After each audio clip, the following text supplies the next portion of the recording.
Hello. चलो, मैं आपको एक किसान और उसके बेटे की कहानी सुनाता हूँ जो बहुत इंस्पायर करती है। एक छोटे से गांव में रामू नाम का एक मेहनती किसान रहता था। रामू का एक बेटा था, राजू, जो आराम की जिंदगी जीना चाहता था। काम करना उसे पसंद नहीं था। जैसे जैसे रामू बूढ़ा होता गया, उसे समझ आया कि अब वो अकेले खेत का काम नहीं संभाल सकता। तो उसने सोचा कि अब राजू को भी कुछ जिम्मेदारी लेनी चाहिए। जब रामू ने राजू से मदद मांगी तो राजू ने साफ मना कर दिया। बोला, पापा, मैं ये मुश्किल काम नहीं कर सकता, ये मेरे बस का नहीं है। रामू जानता था कि उसे अपने बेटे को एक जरूरी सबक सिखाना है।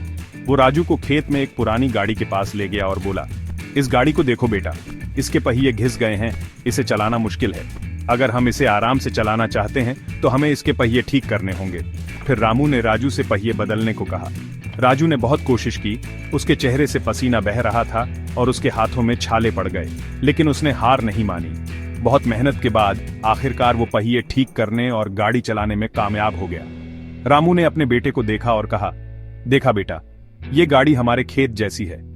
अगर हम इसकी देखभाल नहीं करेंगे और मेहनत नहीं करेंगे तो ये कुछ नहीं देगी, लेकिन जब तुमने मेहनत की तो तुम कामयाब हो गए। राजू अपने पिता की बात समझ गया।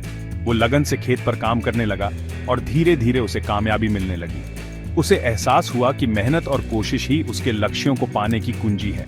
ये कहानी मेहनत की जरूरत बताती है। बिना मेहनत के कामयाबी नामुमकिन है। ये हमें याद दिलाती है कि हमें मुश्किलों का सामना करना चाहिए, अपने परिवार की सीख से सीखना चाहिए और अपनी काबिलियत पर हमेशा भरोसा रखना चाहिए। तो याद रखें, मेहनत और लगन से हम किसी भी मुश्किल को पार कर सकते हैं और अपने सपनों को पूरा कर सकते हैं। सुनने के लिए शुक्रिया।